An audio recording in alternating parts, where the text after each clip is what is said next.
Bueno, ya estamos aquí. Vamos a comenzar nuestra charla sobre, sobre los protocolos de sanidad escolar que ahora en el regreso a clases son convenientes para, en esta charla les podamos ayudar a los profesores a ver cómo hacerle para ahora que ya comencemos las clases presenciales en todos los niveles, pero adaptado a cada uno de los entornos que se tienen a nivel local. Cada escuela y cada situación es diferente y por lo tanto cada una de ellas tendrá que verse de manera diferente. Entonces va a ser importante que evaluemos cuál va a ser el asunto de crear un protocolo de sanidad escolar.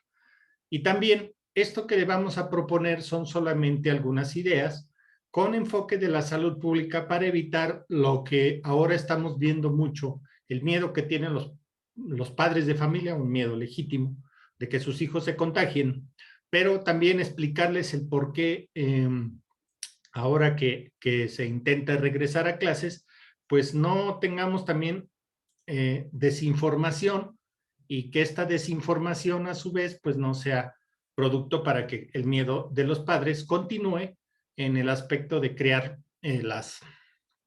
los miedos para el regreso a clases. ¿Qué es entonces lo que necesitamos y qué es lo que se requiere a cada nivel que vayamos teniendo? Bueno, esta propuesta que les vamos a dar el día de hoy está enfocada para que cada institución escolar, sin faltar a los lineamientos de la Secretaría de Educación Pública, puede establecer reglamentos, puede establecer normativas de sanidad en su entorno, porque cada escuela tiene su condición personal y cada escuela tiene su forma de hacerlo. Bueno, pues vamos a usar una pizarra, como siempre.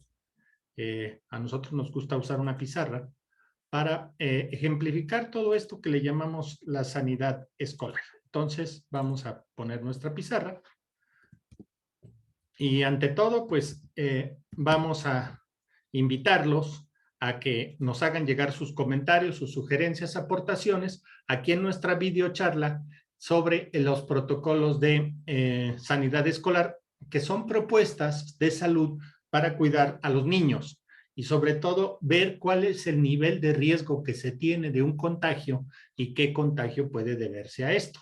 Bueno, vamos a nuestra pizarra porque es la mejor manera. Primero, pues nos presentamos. Yo soy Agustín Rico Guzmán, médico epidemiólogo, y aquí tenemos nuestra cuenta de Zoom, aquí tenemos nuestro correo electrónico, nuestro sitio web, donde van a poder encontrar parte de estos protocolos que estamos ahorita haciendo y que se van a poner a disposición de todo el que quiera verlos y tomar un pequeño curso. Queremos hacer un pequeño curso para profesores, para directivos de escuelas, de todos los niveles, que no son médicos, obviamente, y que les podamos ayudar en el sentido de hacer su manejo a nivel de su propia escuela. Bueno, vamos entonces a decirles lo que va a tener nuestra videocharla de hoy. Primero vamos a ver estos mecanismos de contagios, aunque ya se ha hablado mucho de esto desde que inició la pandemia. Hay muchas referencias científicas, también hay desinformación sobre que te contagias si te metes a una alberca, pero hay desinformación y la mayoría de los procesos científicos ya nos dijeron cómo se hace este mecanismo de contagio y que este contagio a su vez tiene una alta posibilidad de tenerse cuando estamos en entornos cerrados. El COVID-19 no es diferente a los otros coronavirus como el H1N1, el de la influenza, que tienen como mecanismo de contagio la transmisión aérea entre personas, entre un susceptible y un enfermo. Ahorita lo vamos a ver. La otra parte vamos a hablar de esta introducción al protocolo escolar como primera propuesta que queremos hacer para que puedan diseñar cada escuela su propio protocolo, apegado a los lineamientos que da la Secretaría de Educación Pública, pero también con un enfoque de salud pública cuidando a los niños. y cuidando a los profesores y cuidando a los padres de familia, que cada uno asuma su responsabilidad. Los niños son muy susceptibles a seguir las indicaciones de los profesores y de sus padres de familia. De ahí la importancia de que el protocolo también los involucre a ellos. Hacer un diseño de ese protocolo a nivel escolar, puesto que cada escuela tiene sus características propias. Y también hacer un diagnóstico situacional, cómo podemos hacerlo y en qué condiciones, porque muchas de nuestras escuelas carecen incluso de servicios básicos. Entonces, ¿cómo le hacemos ahí? Ahí tenemos que platicarlo. Bueno, de esto se trata precisamente lo que ahora les queremos comentar. Bueno, la parte operativa, ¿cómo sería este protocolo en la vida real? ¿Qué pasaría en una escuela rural o en una escuela urbana si aplicáramos estos protocolos y nos ayudarían a que los estudiantes disminuyan su riesgo? Y por supuesto, es bien importante que exista documentación que podamos darles a los padres de familia, que podamos enseñarles a los comités de salud, de sanidad escolar, a nuestros propios profesores para decirles que se basen en eso y que no sea de boca a boca, sino basado en un manual. El objetivo de todos estos protocolos es prevenir los contagios en los ambientes escolares, que no haya estos brotes de enfermos, de niños enfermos en una escuela. Aunque los puede haber, es necesario prevenirlos hasta donde sea posible. Y esto dependerá de las condiciones de cada escuela. Y también que se establezcan medidas sanitarias con enfoque de salud pública. Ahora le llamamos con enfoque de riesgo. Disminuir el riesgo de que los niños se contagien al mínimo, porque los niños pueden venir contagiados de su casa o pueden contagiarse en la escuela, pero si disminuimos el riesgo de contagio en la escuela, este enfoque de salud pública va a permitir que cualquier brote se apague de inmediato o se aísle.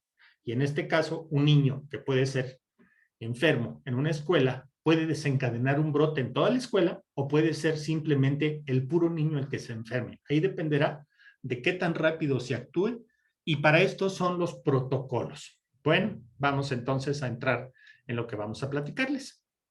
Ok, vamos entonces a tomar nuestro lápiz, vamos a tomar un rojo, aunque podemos usar el señalador, pero a mí me gusta mucho usar el lápiz de colores, pero vamos a usar nuestro lápiz de colores. Primero, las vivencias de los niños en la época actual, las vivencias de estos niños en estos mecanismos de contagio, va a ser en esto, en un entorno familiar. Papá, mamá, abuelos o todos viviendo en una misma casa. A veces hay familias que hay 3, 4 niños en una misma casa que son de diferentes familias, pero este es el entorno del niño en una familia. Puede haber niños que tengan papá o nada más mamá, o que su entorno sea mínimo, es decir, ellos dos nada más, o bien toda una familia de 14, 15 integrantes. El otro entorno que por el momento, voy a tacharlo, no estamos llevando o no teníamos porque no lo quitaron, fue el entorno escolar y esto nos llevó al confinamiento. Los niños entonces pasaron del entorno escolar al entorno familiar, se quedaron confinados. Y bueno, esto trajo una serie de cosas que ahorita nos están mostrando, que los niños comenzaron a tener ansiedad, comenzaron a tener depresión y una serie de cosas por el entorno de confinamiento, porque no se les permitía salir. Pero también este entorno familiar se vio favorecido cuando comenzamos a ver la socialización de estos niños, el entorno social, sus amigos de la colonia, sus familias o familiares cercanos, primos, amigos, hermanos que están cercas, vecinos, que son su entorno social antes del entorno escolar. Entonces, este entorno social es el que se vio más afectado, pero aún así los niños tenían que ir a veces con los adultos. Entonces, aquí hay que tener en cuenta que el entorno social de los niños es de los adultos. Un niño no va a un supermercado si no va acompañado de sus papás. Entonces, este entorno social es el entorno de los adultos. Vamos a bajar un poquito nuestro pizarrón porque se nos movió aquí el diagrama. Bueno, entonces, el entorno social de los niños es el entorno de los adultos. Ya vemos entonces que los niños andan en los supermercados, en el transporte público, en el auto de la familia, pero también van a los lugares donde van los adultos, excepto con aquellos entornos que no pertenecen propiamente a los niños, como son los centros nocturnos, las discotecas donde no van los niños, pero sí van a los restaurantes acompañados de su papá. De ahí que muchas veces se dio en la primera orden, y ahorita vamos a ver lo de las olas, se dio la intención de que se cerraran aquellos negocios que no eran esenciales. Pero los restaurantes también sufrieron este impacto del confinamiento porque se les dio de que nada más podían permitirse el 50% o menos de su aforo. Al principio se cerraron por completo, pero otros permanecieron abiertos. Y en estos entornos encontrábamos a niños. Bueno, pero el mecanismo de contagio, vamos a borrar esta raya, el mecanismo de contagio que hemos visto a través del tiempo y que no ha cambiado mucho, de hecho es una de las cosas que se estudian en la salud pública y en toda la salud, es que todas las enfermedades que se transmiten de una persona a otra tienen diferentes mecanismos de contagio, pero dependen de estos tres factores. En este caso, el llamado agente, que es el virus COVID, SARS-CoV-2, y sus variantes. Ahorita hablamos de una variante alfa, beta, gamma y delta. La delta es más contagiosa, por lo tanto es más transmisible. Quiere decir que se disemina de una manera mucho más rápida que el resto de sus variantes. De ahí que se incrementen los contagios en aquellas poblaciones en que tuvieron circulación de su virus. También en este caso dependen del huésped. El huésped es el hombre, en este caso las personas, los niños. Estamos hablando de esto los niños, pero los que padecieron en mayor grado el COVID fueron adultos. Y esto nos lo dijeron muchas veces en nuestro acontecer de la escuela o en acontecer de la pandemia. Nos dijeron, vamos a hacerlo chiquito, que las personas que padecían, eran adultos, que padecían COVID, eran adultos, vamos a ponerlo chiquito, vamos a ponerlo aquí, chiquito, adultos.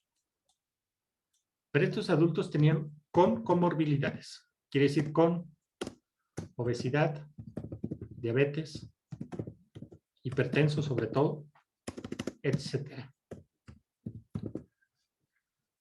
Entonces, durante la pandemia, lo más que vimos, sí hubo niños enfermos, sí hubo niños que fallecieron por COVID, pero fueron los menos. La mayoría de los huéspedes de la enfermedad fueron adultos y estos adultos tenían comorbilidades.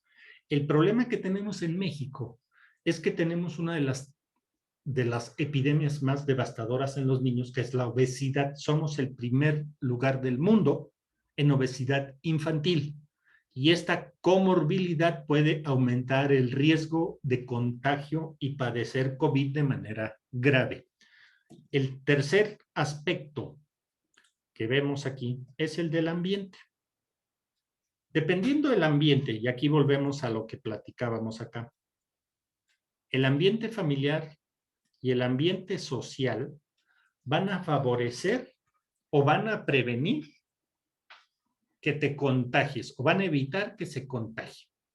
Entonces, la razón de los confinamientos fue disminuir en los ambientes que favorecieran a la transmisión del virus. Recordemos que no estaba el entorno escolar todavía abierto.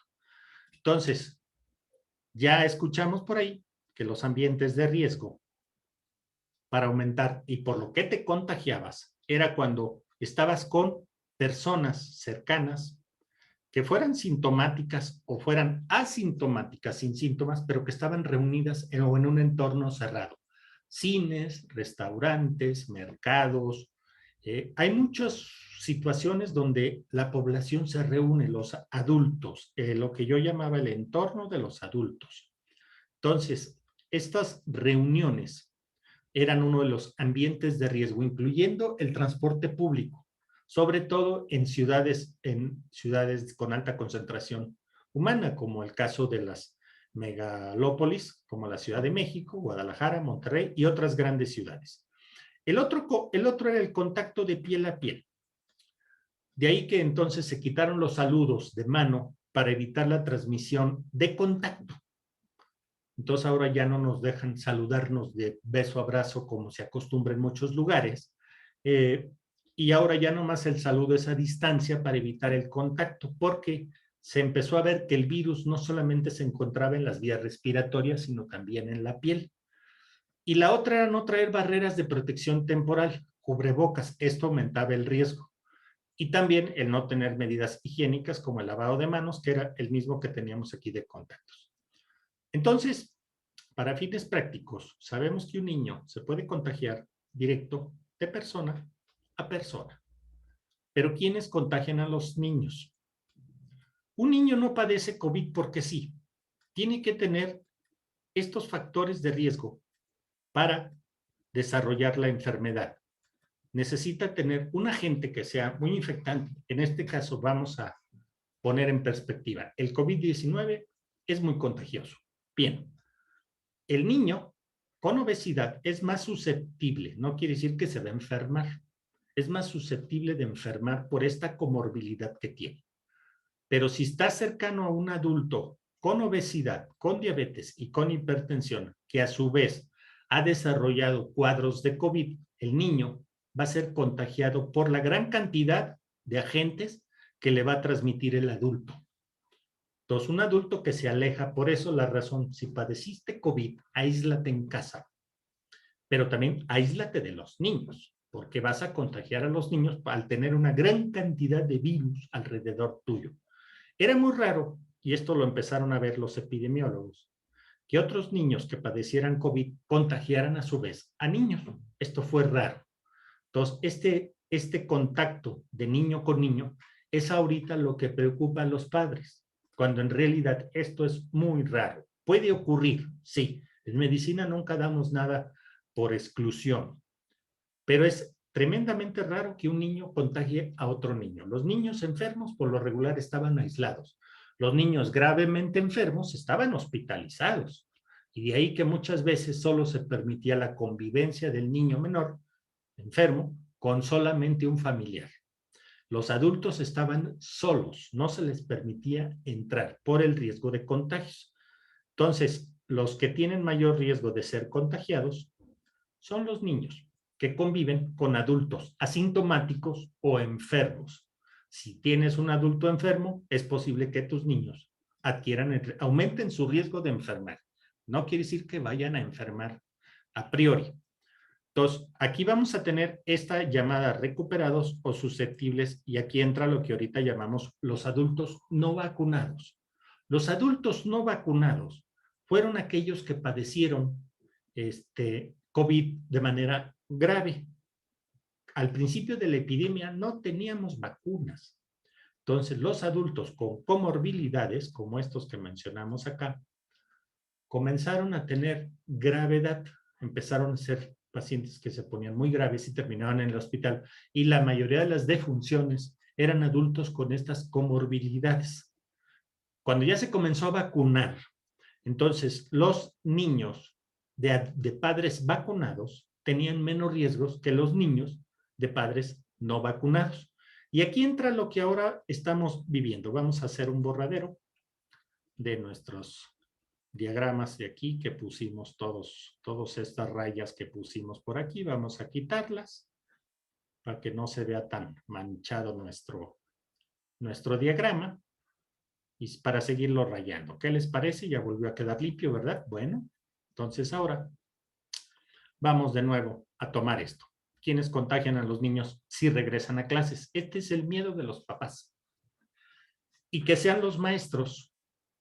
Y recordemos que ya el gobierno comenzó a vacunar a personal de salud y a maestros en primer lugar para dar tiempo a que desarrollen anticuerpos. Ya pasó un buen tiempo de que los maestros ya fueron vacunados. Muchos de ellos van a tener anticuerpos y ahorita muchos maestros están ya vacunados desarrollando suficientes anticuerpos para volverse menos contagiosos. Pero aquí entra esto que nosotros conocemos como el llevar a los niños a la escuela. Esto ya ha sido como una tradición, ¿no? Todos los padres llevan a sus hijos pequeños, sobre todo, niños de primaria, los llevan a la escuela. Pero estos padres son aquellos que pueden estar de manera asintomática, contagiados de COVID, y entonces los niños que van con ellos y los niños que están alrededor de estos padres son los que pueden contagiarse. De ahí que entonces un protocolo va a ser la manera en que deberemos recibir a los niños en las escuelas cuyos padres los llevan. Los padres no quisieran que lo dejaras a 20 metros de la entrada. Unos quisieran dejarlos exactamente en la entrada. De aquí dependerá cada escuela en qué condiciones trabaja. Y alrededor de las escuelas siempre vamos a encontrar comerciantes, personal administrativo, otros adultos que pueden estar poniendo en riesgo a los niños de contagiarse. Todo esto que mantenemos como mecanismos de contagio son los que en un momento dado debemos tomar en cuenta cuando diseñemos un protocolo a nivel de la escuela. Entonces, ¿qué es lo que vamos a tener que hacer? Vamos entonces a nuestra siguiente lámina, pero vamos a borrarle aquí. Muy bien, vamos a nuestra siguiente lámina.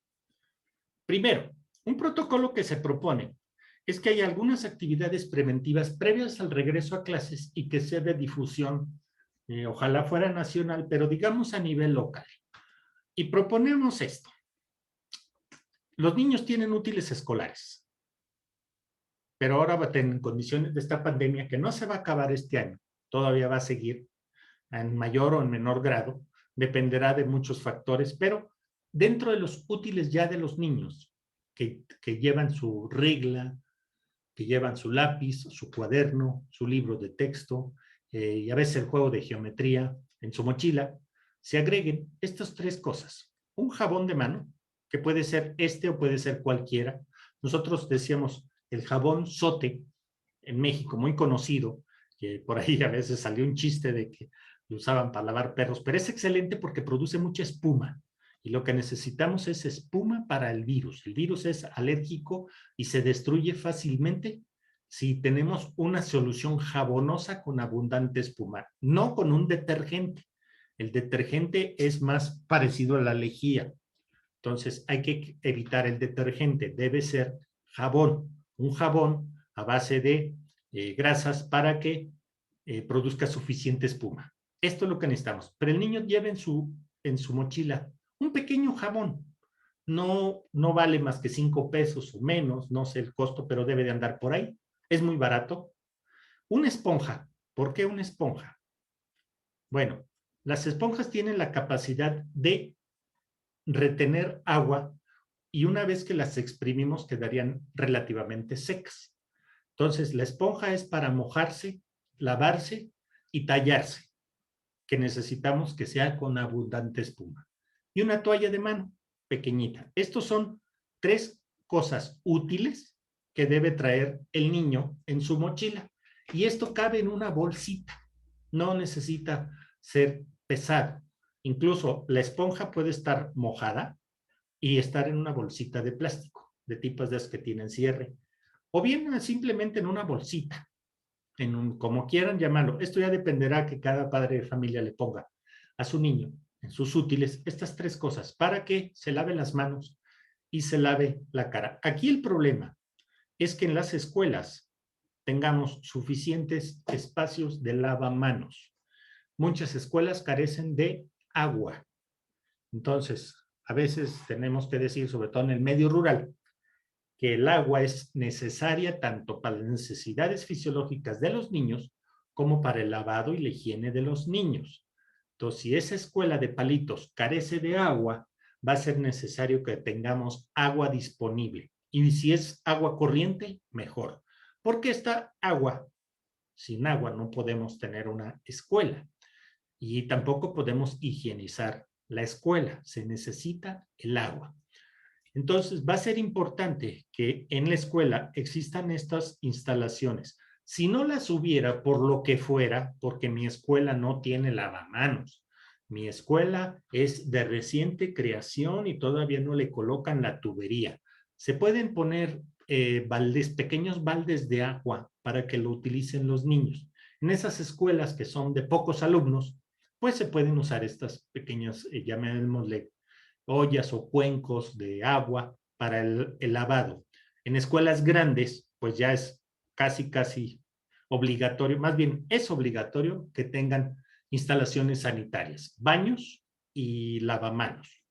Bueno, y debemos ponerle gel antibacterial a los niños. Bueno, si lo quiere agregar en sus útiles, está bien, pero el gel antibacterial tiene un espectro limitado. Recuerden que es contra bacterias, no contra los virus. Lo que hace es que va a secar las manos y va a evitar que el virus se transmita. Pero entonces, esto es temporal. Yo diría que si se pudiera agregar a sus útiles, sería bueno. En caso de que no haya agua disponible, pues entonces se utilice el gel.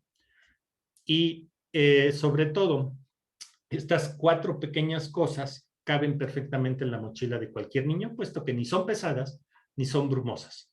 Este es uno de los primeros protocolos que nosotros le propondríamos a la gente. Ahorita vamos a ver cuál es el uso que le vamos a dar a todo esto en la escuela, así como le damos uso a un lápiz y a un cuaderno. Vamos a usar estos útiles para cuidar la salud de estos niños. Ahora, cuando un niño regresa a la escuela ahorita, ¿qué tan susceptible es de contagiarse? Volvemos al huésped. Decíamos, los niños con comorbilidades tienen mayor riesgo. Los gorditos, los alimentados con comida chatarra, son esos niños que van a tener menor calidad de las defensas naturales. Los niños en la etapa de crecimiento tienen una intensa capacidad inmunológica. Están recibiendo constantes agresiones del medio ambiente, virus, bacterias, a veces ni cuenta nos damos. Los niños se defienden, por eso su sistema inmunológico está en constante crecimiento y desarrollo, igual de acelerado como ellos. Está creciendo de manera acelerada. Pero si hay mala nutrición, ¿sí? Mala nutrición, entonces su sistema inmune va a ser diferente. Los niños que tienen alta convivencia con adultos no están vacunados, que han padecido COVID, son los que tienen el mayor riesgo. También aquellos niños que tienen mucha movilidad social, que van para todos lados con los adultos. A veces son pequeños y no los puedes dejar en casa, tienes que llevarlos, tanto en el transporte público, al mercado, acompañarte a alguna compra, a visitar a algún familiar, etcétera. Los niños con alta movilidad son los de mayor riesgo.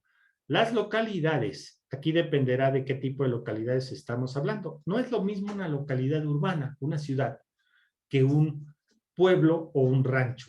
Donde vive el niño, hay más riesgo o menos riesgo dependiendo de su entorno social. Los niños de comunidades rurales, rara vez hay pocos registros de esos niños enfermos y la mayoría de los que se registraron enfermos fueron de localidades urbanas. Entonces, la mejor manera que hemos visto, voy a borrar ya esto, lo que hemos visto entonces es que los niños que tenían menos riesgo eran aquellos que tenían poca convivencia, lo contrario de todo lo que vimos aquí, poca convivencia con los adultos, menor movilidad social, no eran llevados por sus padres, los dejaban en casa, su estado nutricional era mejor o su alimentación era buena y esto permitía que su sistema inmune estuviera siempre en alerta y evitar el contagio. Aun cuando los niños tuvieran contacto con el virus, ni siquiera se enfermaban, no daban ninguna clase de sintomatología. Y muchos de ellos ni siquiera, aunque se enfermaron, nunca supimos si estuvieron enfermos o no. Digamos que el virus pasó y se fue. Y jugar con otros niños, como ellos, de su edad, como serían los vecinos. Los niños enfermos no juegan, no son convidados a jugar. Habitualmente vemos a los niños de las calles y las colonias jugando con otros niños igual de sanos que ellos. Entonces, rara vez un niño enfermo va a estar jugando.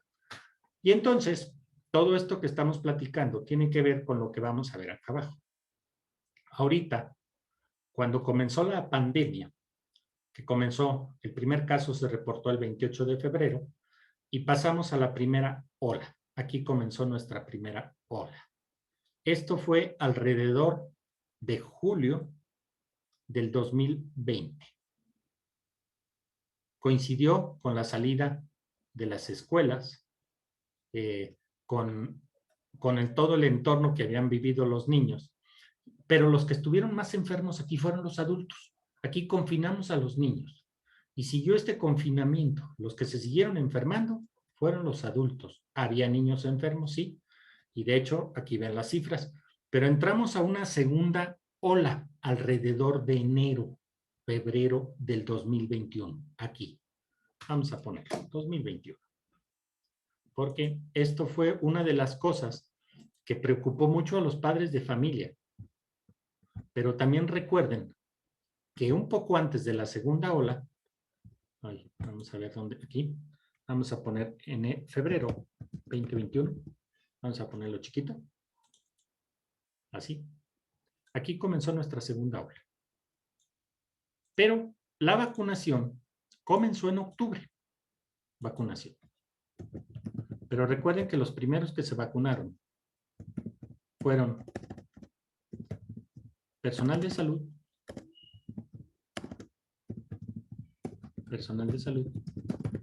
y maestros.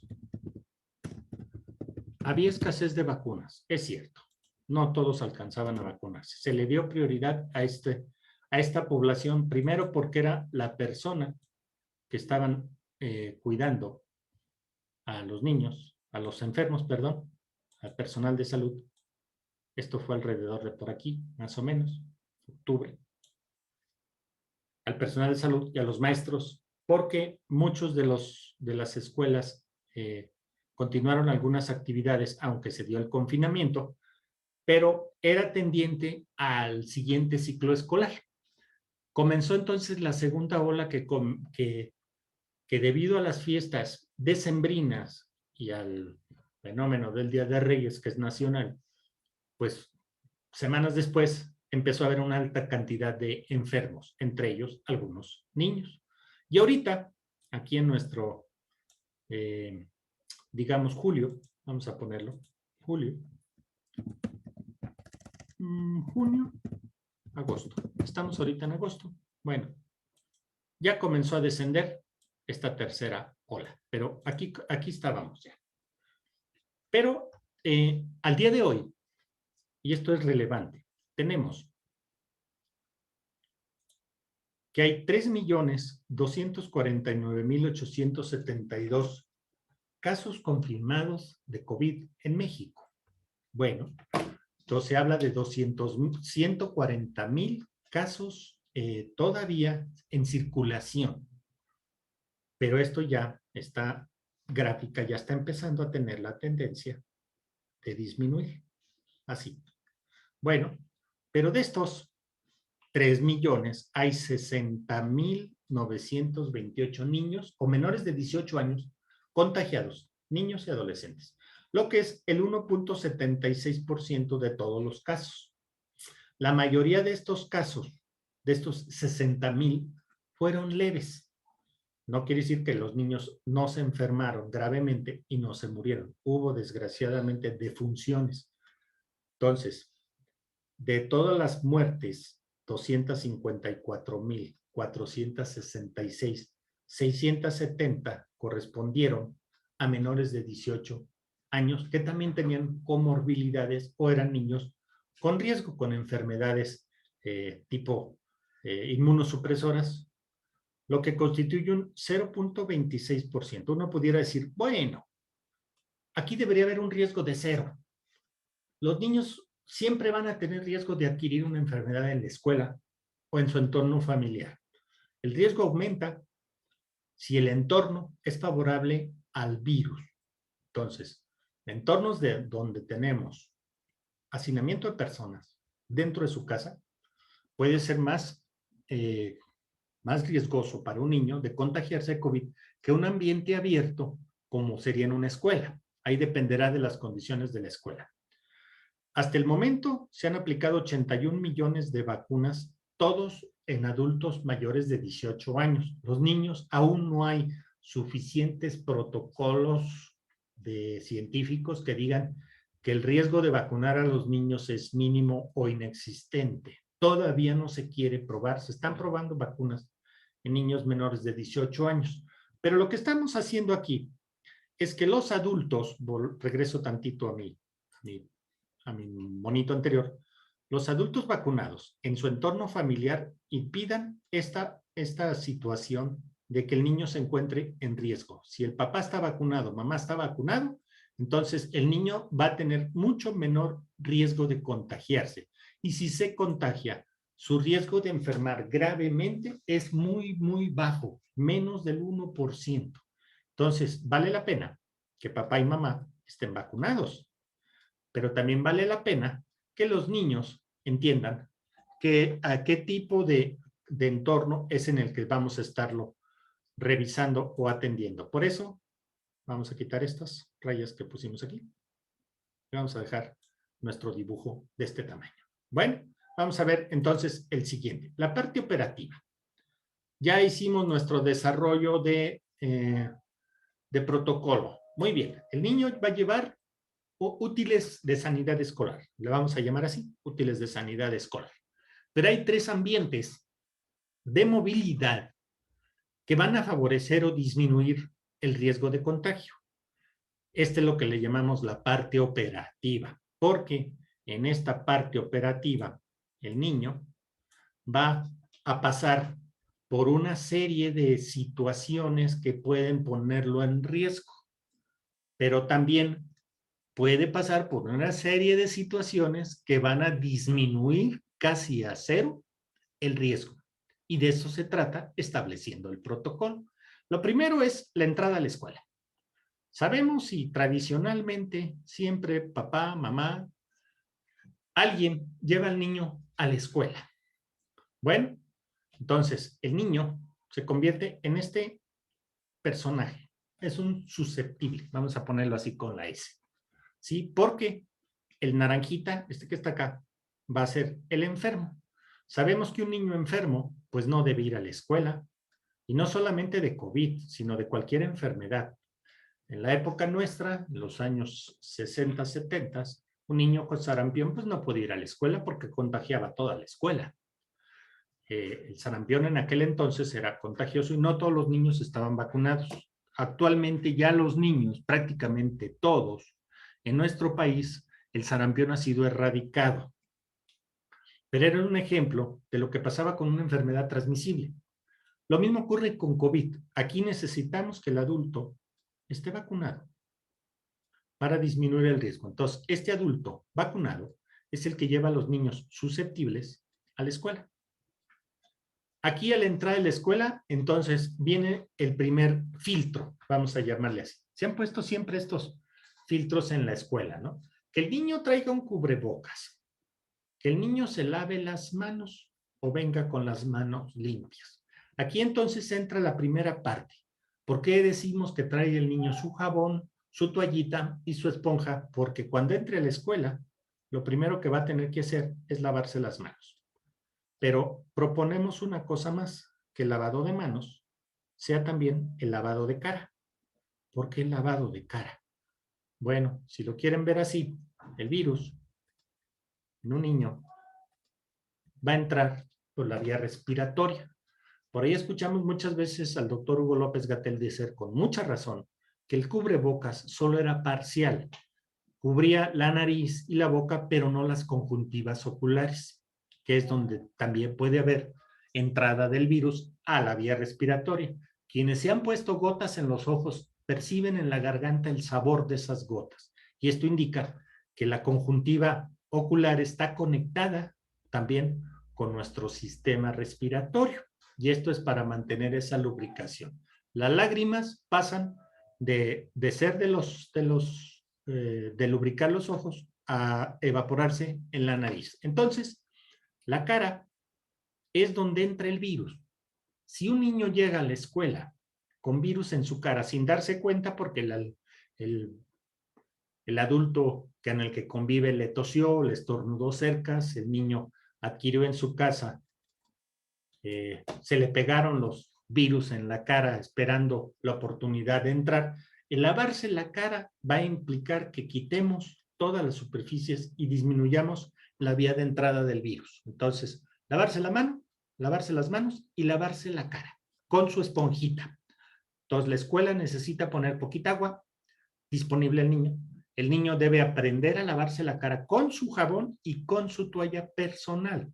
No tener jabones ni toallas comunitarios porque entonces favorecemos la transmisión de la enfermedad de un niño asintomático, pero que puede contagiar al resto. Entonces, cada uno debe traer sus útiles de sanitario. A veces pasa, bueno, al niño se le olvidó su jabón. Bueno, la escuela puede tener ahí unos de repuesto, ¿sí? O bien, puede tener también esponjitas de repuesto o toallitas de repuesto. No sugerimos que tengan toallas desechables porque incrementan la basura. Es mejor una toalla de tela porque la toalla de tela se puede lavar y volver a utilizar. Y esto sería un ahorro también para los padres de familia. Entonces, la entrada a la escuela implica lavado de manos y que utilice sus útiles de pandemia. Bueno, así les pusimos. Esta es la propuesta, llamarle útiles de pandemia. Ahora, el segundo entorno, durante la estancia. Los niños están en la escuela un determinado tiempo. Este tiempo puede ser desde 4 a 6 horas. Los niños ahí están en clase, están en recreo, están en talleres, están en actividades, en educación física, en un montón de diferentes entornos. Los niños entonces van a necesitar estar en constante contacto, por lo cual en un momento dado se les puede estar dando la indicación de lavarse las manos y lavarse la cara. No todo el tiempo ni después de algunas actividades. Digamos que el niño en la escuela sale a recreo. Cuando regrese del recreo, porque tuvo mucho contacto con el resto de sus compañeros, entonces podemos indicarle lavarse las manos antes de entrar al salón y también lavarse la cara antes de entrar al salón. Esto dependerá de las condiciones de la escuela, pero así es. Sabemos que los niños con cuadros respiratorios pues no van a acudir a la escuela o no deberían de acudir a la escuela. Desde la entrada se puede decir, bueno, el niño trae gripa o no trae gripa. Aquí dependerá qué quieren hacer los maestros con una encuesta de entrada de los niños a su escuela, no para impedirles la entrada, sino para saber si es personal de riesgo. Sabemos que un niño con un cuadro gripal en condiciones de pandemia es COVID-19 hasta no demostrar lo contrario. Entonces, un niño con cuadro gripal no debe acudir a la escuela. Y los padres son los primeros que deben evitar que el niño, recuerden que si es COVID y se expone a más COVID, va a incrementar su cantidad de virus que va a traer. El otro protocolo entonces es cuando el niño sale de la escuela y vuelve el mismo fenómeno. Los padres van a recoger a los niños a la escuela. Entonces, de esta situación, lo recogen, lo llevan, perdón, y luego lo recogen. El niño vuelve a su entorno familiar, a la escuela y a su entorno social, a su vecindario. Pero el niño, a la salida de la escuela, se le vuelve a reponer este llamado protocolo estándar. Nuevamente, cuando salgas a la salida de la escuela, te lavas tus manos y tu carita y lo entregas a su padre y a su madre, que los va a recoger, los entregas ya con las manos lavadas y ellos mismos con sus útiles. Los niños deben tener cuidado con sus útiles y debemos llamarlos siempre así. Entonces, el protocolo estándar que proponemos es que a la entrada hay un lavado de manos y cara. No debemos impedirles a los niños. Quizá el cubrebocas en algunas escuelas donde hay grandes concentraciones de niños, pero donde hay poquitos niños, no es necesario un cubrebocas porque el cubrebocas, una vez humedecido, y por ahí tenemos ya una plática sobre esto, deja de ser útil. Entonces, el cubrebocas es una medida temporal. Entonces, dentro de la escuela, a lo mejor no es necesario que traiga un cubrebocas. A lo mejor el profesor sí, pero los alumnos no es necesario. Digamos que estos niños no son susceptibles, ni tampoco son infecciosos. Entonces, podemos prescindir del cubrebocas en el ambiente escolar, pero a la entrada pueden traerlo y a la salida deben portarlo. Esto ayudará a que los niños también no se sientan tan presionados por usar una prenda durante todo el día. Entonces, esto dependerá de cada escuela. Bueno, la siguiente parte es documental. Hay que hacer, y esto sería para cada escuela, un manual, un pequeño manual. No necesita ser un libro, un pequeño manual, 10 hojas, 20 hojas, las que sean necesarias, para decirles a los padres y a los niños qué es el protocolo que tenemos cuando entran a la escuela, cuál es el protocolo durante su estancia en la escuela, cuáles son estas acciones de higiene personal. Actualmente ya están publicando el gobierno de algunos estados, este que les muestro aquí es de Tabasco, sobre el regreso a clases. También están sacando folletos y están haciendo carteles, como este del sindicato de maestros. Bueno, estos carteles y estos folletos se pueden hacer dentro de la escuela para que tengamos un protocolo de información a los padres de familia de las medidas que está tomando la escuela. Porque parte de la responsabilidad del contagio de los niños es de los padres y parte es de la escuela. Entonces, informamos correctamente, se le dice a la escuela, estamos asumiendo el cuidado sanitario de los niños, pero necesitamos que usted, padre de familia, participe. Y así lograr esa interacción entre padres de familia y maestros para el cuidado del niño, porque el niño es el que menos culpa tiene y es el que menos sabe. Él depende de lo que los adultos digan. Y entonces, todo esto se lleva a un protocolo del manejo de los niños a nivel escolar.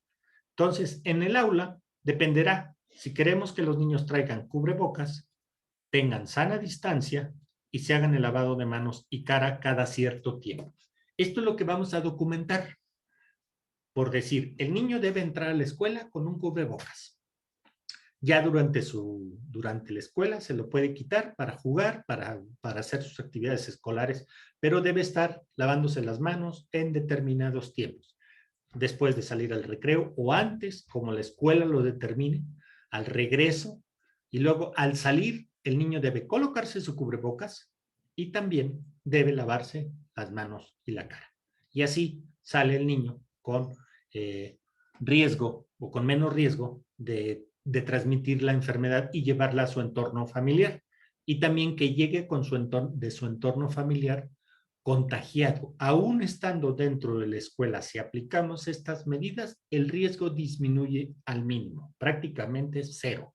Pero recordemos que aún en las escuelas los niños pueden sufrir contagios. La experiencia que se ha visto en las escuelas, sobre todo las norteamericanas, es que ninguna escuela norteamericana tenía protocolos de sanidad escolar. Solamente llegaban con cubrebocas, pero no les decían a los niños que se lavaran las manos o que se lavaran la cara. A pesar de que las escuelas norteamericanas tienen altos estándares, pues estos niños no tenían higiene personal o no la protocolizaron. El resultado, empezó a haber brotes. Y esto fue una de las críticas que le hicieron al sistema de salud norteamericano, pero que en México no somos como las escuelas norteamericanas. Aquí tenemos escuelas en zonas de alta marginación, tenemos escuelas en zonas indígenas, tenemos escuelas en zonas de alta concentración urbana, las colonias donde hay gran cantidad de población, donde hay hacinamiento de gente. Hay allí escuelas también y hay otras que tienen amplios espacios, hay otras que tienen salones amplios, pero en la gran mayoría de nuestras escuelas tenemos esta concentración de los niños en las aulas. De ahí que es muy complicado hacer la sana distancia porque no caben en un salón. Son demasiados niños en un solo salón. ¿Cómo se le puede hacer? Bueno, quizá estableciendo un periodo de presencial y un periodo en línea. Ahí dependerá de la escuela y de la cual hablaremos en otra ocasión. Entonces, nuestra parte documental, y llegamos a lo que le llamamos el diseño y diagnóstico situacional. ¿Qué protocolo vas a diseñar? Bueno, vamos a pensar en esta situación. Vamos a poner aquí. Tenemos en nuestra escuela una cantidad de niños que están yendo a clase. Por ejemplo, este es un niño que llega a la escuela, entra, trae todas sus medidas, pero él viene contagiado. Sin embargo, no tiene síntomas. Se va a reunir con los niños en un salón y todos los que estén alrededor de él son los susceptibles, vamos a ponerlo en medio, son los susceptibles de contagiarse. Ahí tenemos entonces al niño dentro del salón con riesgo de contagiar a sus compañeros. Aquí entonces dependerá si es un salón amplio, bueno, la sana distancia, pero también el lavado de manos. Antes de entrar al salón, este niño si se lavó las manos y le pedimos o no sabemos si está infectado, entonces si los niños tenemos que todos traen cubrebocas, le vamos a poner una barrera. Pero si no traen cubrebocas, el niño puede contagiar a los demás, brincando las barreras, vamos a llamarles, brinca estas barreras. Aún así, si estas barreras las brinca, lo cual es poco probable debido a que estamos haciendo acciones a nivel del aula, vamos entonces a disminuir la susceptibilidad, porque primero para que brinque las barreras va a pasar, necesita haber descuidos, que no se laven las manos, que no mantengan la sana distancia, que no usen el cubrebocas durante la estancia escolar en caso de que así se haya determinado. Pero si el niño pasa por acá, aún así los niños pueden ser susceptibles, pero no significa que se vayan a contagiar. Aumenta su riesgo nada más. Entonces, ¿qué tipo de escuela es? Bueno, en una escuela rural, los niños pueden estar más diseminados. Entonces, si diseminamos a los niños, el riesgo del contagio disminuye. Pero en una escuela urbana, los niños están muy juntos. Esto va a favorecer la transmisión. Entonces, las escuelas rurales tienen mayores espacios y pueden disminuir mucho su transmisión. Pero las urbanas tienen mayor riesgo porque tienen concentración de los niños. Entonces necesitamos que los niños utilicen su cubrebocas en determinados momentos o en determinados momentos. No, quizá dentro del salón y en el recreo no. Puede ser una acción. Y también no todo el tiempo dentro del salón. Traer un cubrebocas durante 6 horas en un salón puede ser torturante para un niño. Puede ser cansado para un niño.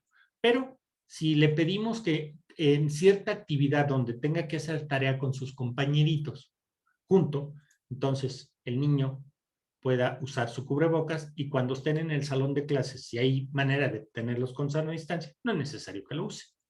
Aquí va a requerir esta organización de docentes y de alumnos durante el ingreso, durante la estancia y durante la salida del entorno escolar. Por supuesto, los actos cívicos, que es donde concentramos a los niños, no. Esto favorece la transmisión al concentrar a los niños. ¿Qué es lo que se puede hacer aquí? Bueno, pues se puede hacer un acto cívico nada más con un grupo, no con toda la escuela. El grupo que le toca el acto cívico, pues es el que realiza el acto cívico. El resto no lo hará. Lo importante es que estas barreras se establezcan durante esta movilidad que van a tener los niños dentro de su entorno, porque los niños están constantemente en movimiento. Al estar en constante movimiento, vamos a ver este tipo de cosas. Si este niño llega a ser sintomático, inmediatamente va a tener que ser separado. Y entonces dejamos a los niños sanos, conviviendo, pero no con un infectado. Finalmente, ¿qué protocolos operativos se proponen? Lo primero, que se tengan útiles escolares para pandemia. Ya por aquí los mencionamos, pero vamos a ponerlos de nuevo. Vamos a ponerlos aquí. Los útiles para pandemia. Pues acá los pusimos ya. Acá están. Vamos a cambiar entonces este para acá. Los útiles escolares para pandemia. Que dentro de los útiles de los niños haya un jabón, una esponja y una toalla personal. ¿Por qué el jabón? Bueno, porque produce mucha espuma, no detergente, debe ser jabón. Segundo, que la esponja pueda retener agua, puede ser fácilmente enjuagada y puede ser reutilizada, pero en ese día. Entonces, la esponja les va a ayudar a los niños a tener agua sin desperdiciarla y usarla para producir una solución jabonosa con abundante espuma. Esto divierte mucho a los niños. Cuando les damos la esponja y les decimos, lávate la cara y lávate las manos.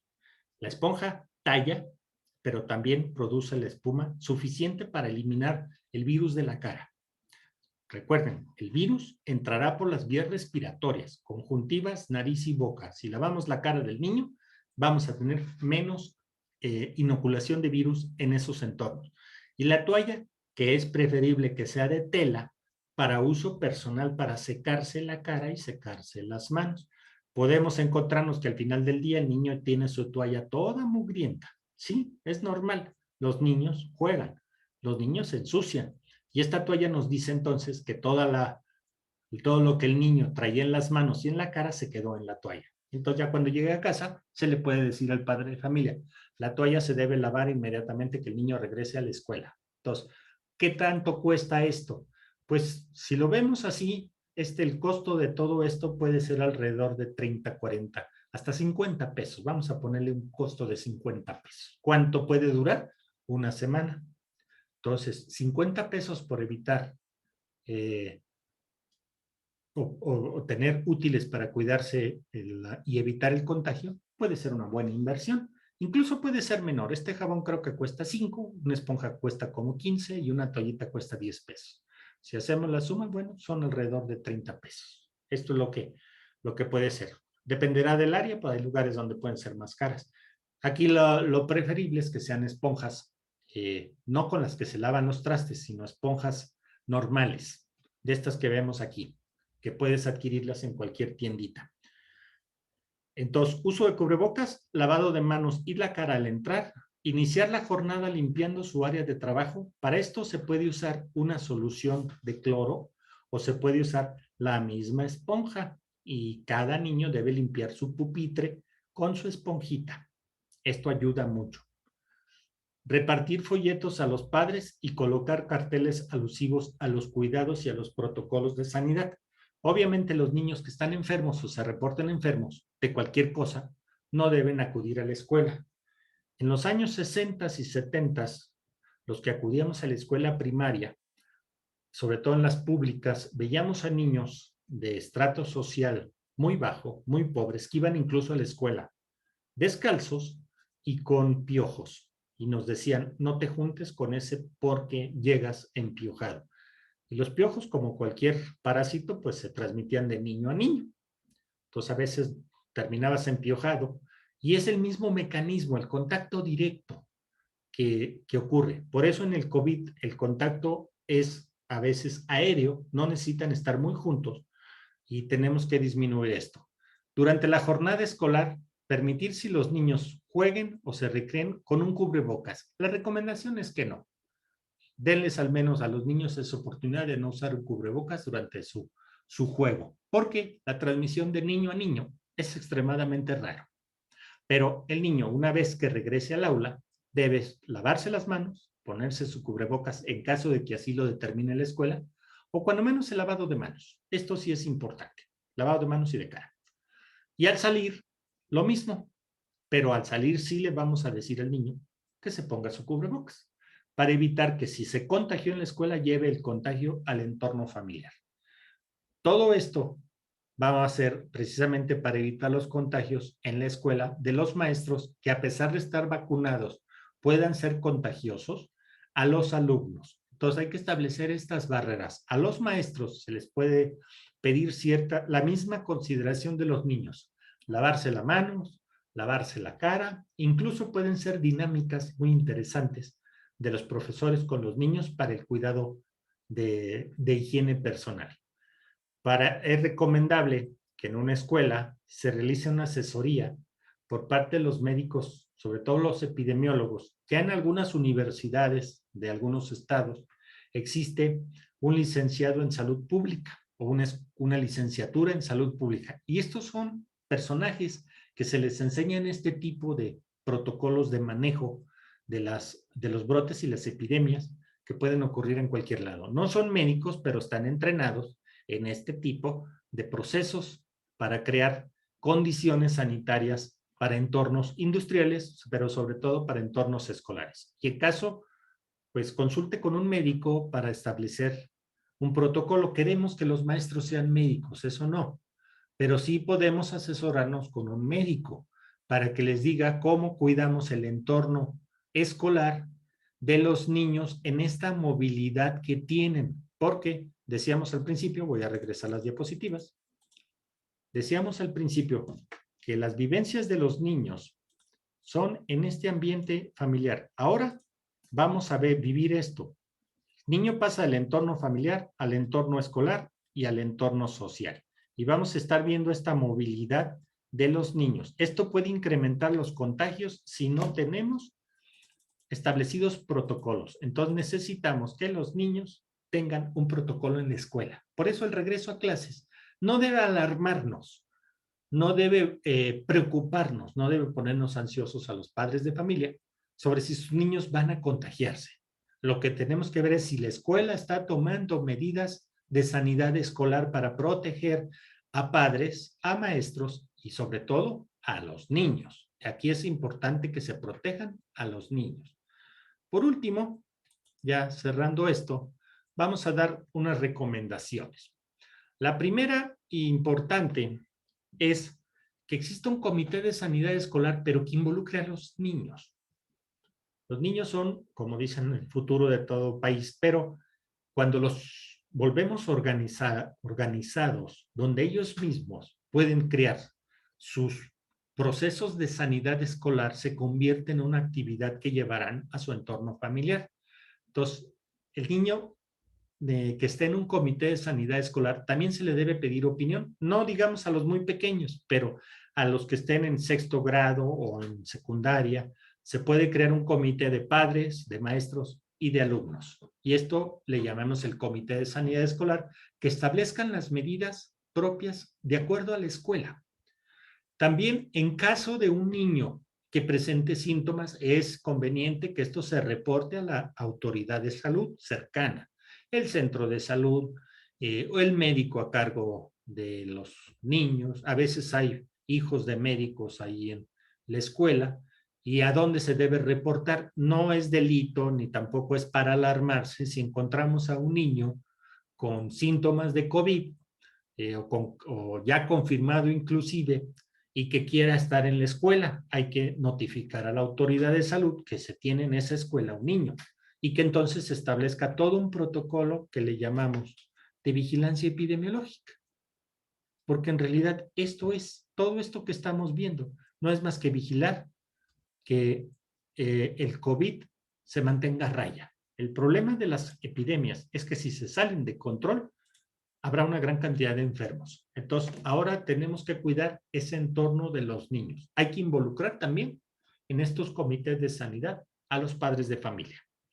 Entonces, actualmente nos encontramos nosotros desarrollando este manualito que le llamamos Manual para Desarrollo de Actividades Sanitarias en Pandemia, que es parte de lo que les estamos platicando aquí, pero ya llevado a una especie de documental que sirva como guía para maestros, para padres de familia, para médicos de atención primaria y que establezcamos claramente cómo vamos a cuidar a nuestros niños en el regreso a clases. Estamos hablando niños desde preescolar hasta educación media superior, preparatoria, que son los menores de 18 años. A partir de que cuidemos a estos niños, vamos a ver cómo la pandemia se va a comportar. Actualmente, ahorita regreso tantito a la diapositiva. En esto que vemos acá. Actualmente estamos en esta tercera ola, pero ya la ola comienza a descender, pero nos acercamos a las festividades de fin de año. Si en este regreso a clases comenzamos a ver incremento de casos de COVID infantil, entonces se tendrán que tomar medidas sanitarias. De ahí la importancia de la vigilancia de todos nosotros. Pero hay que ser optimistas en este sentido. De 60,000 casos de niños o de menores de 18 años reportados con COVID, representan solo el 1.7% del total de los 3 millones de contagios que tenemos en el país. Recuerden que somos un país que tiene 130 millones de habitantes. Somos un país grande, con mucha población. El riesgo de enfermar gravemente es bajo, sobre todo si tenemos a los padres vacunados o a los maestros vacunados. El riesgo de que un niño desarrolle COVID y termine hospitalizado o lo peor, fallezca por COVID es muy bajo. De ahí que va a ser importante que mantengamos estos protocolos de vigilancia sanitaria al interior de las escuelas. Entonces, no dejemos toda la responsabilidad a los maestros. Tienen que entrar también los padres de familia, pero sobre todo también tienen que entrar aquellos niños que puedan tomar o participar en las decisiones de los adultos, porque quienes van a padecer este riesgo son los niños, no los adultos. En el regreso a clases nos podemos asustar mucho porque en la escuela fulanita hay una gran cantidad de enfermos, cuando en realidad solo hay 2 o 3. Y es una escuela que tiene 600 estudiantes. Entonces, si es una escuela muy grande, con muchos alumnos y solamente tenemos 1 o 2, es conveniente aislar a esos 1 o 2 para evitar el contagio y mantener la vigilancia sobre todos los demás. De ahí que la formación de un comité de vigilancia es importante. Bien, bueno, pues con esto vamos a cerrar aquí nuestra videocharla que tenemos aquí en Zoom. Y si tienen por ahí alguna pregunta, con todo gusto los escuchamos, a los que están aquí acompañándonos en Zoom o en Facebook, los que también quieran hacernos preguntas en Facebook, ahí en el chat de Facebook podemos hacerlo también, con todo gusto. Si desean preguntar algo, adelante, mientras le damos un traguito a nuestro café vespertino.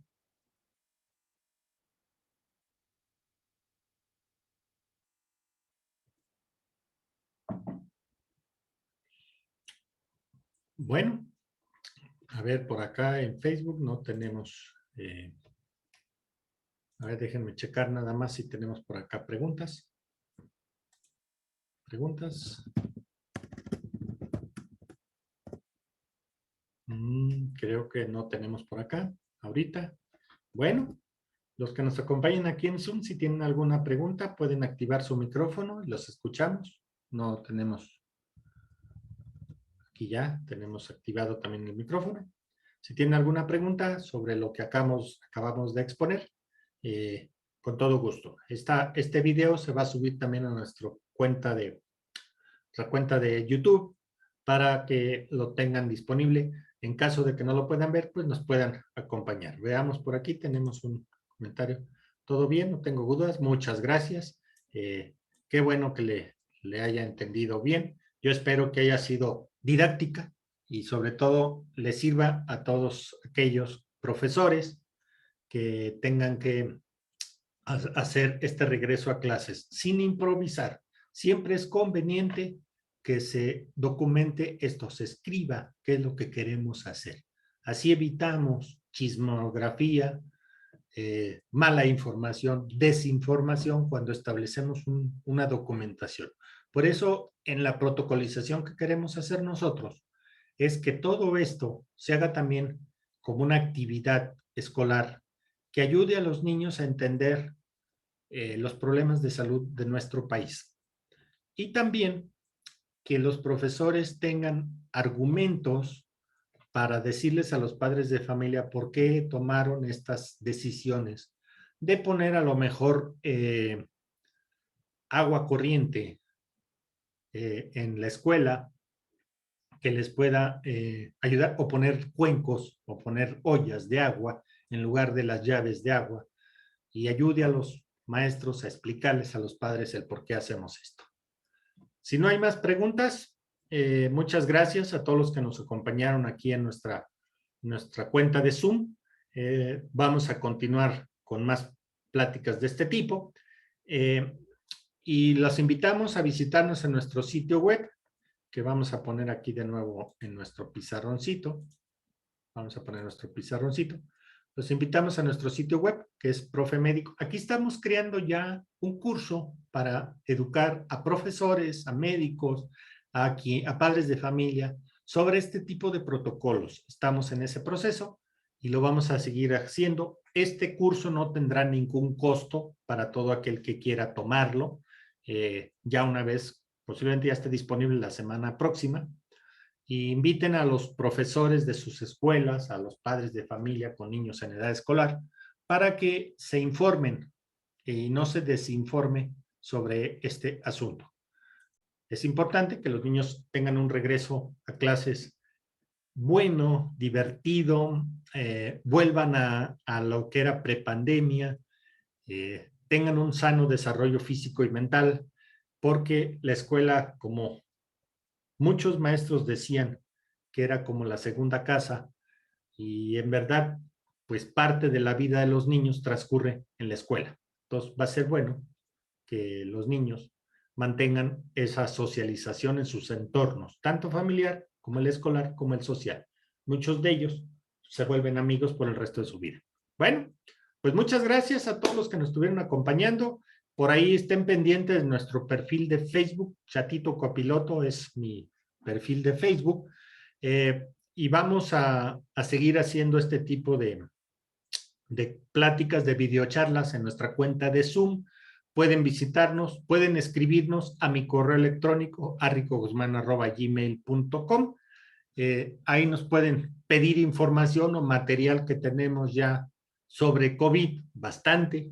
Hay mucha información distribuida en el mundo, pero hay que acercarse a la información científica y real, no a la de los periódicos que a veces pueden desinformar más que informar. Ahorita estamos viendo un poco de desinformación sobre si los niños van a empezar a enfermarse y a morirse como moscas si regresan a la escuela. En realidad eso es falso. Hay que tener mucho cuidado con la información y sobre todo si tiene dudas, pues pregúntele al médico de su confianza, que es el que sabe cómo son estas cosas de las epidemias y cómo son estas cosas de las enfermedades respiratorias. Los niños padecen enfermedades respiratorias, son comunes en ellos, pero en estas condiciones de pandemia, cualquier enfermedad respiratoria tipo gripal puede ser indicativo de COVID. Por eso hay que cuidarlos y cuidarlos en sus diferentes entornos, familiar, escolar y social. Muchas gracias, los espero en nuestra próxima videocharla. Estén ahí al pendiente, lo vamos a estar anunciando en nuestras cuentas de Facebook o en nuestro canal de YouTube. Muchas gracias, que tengan una maravillosa tarde y nos vemos en la siguiente videocharla. Hasta pronto.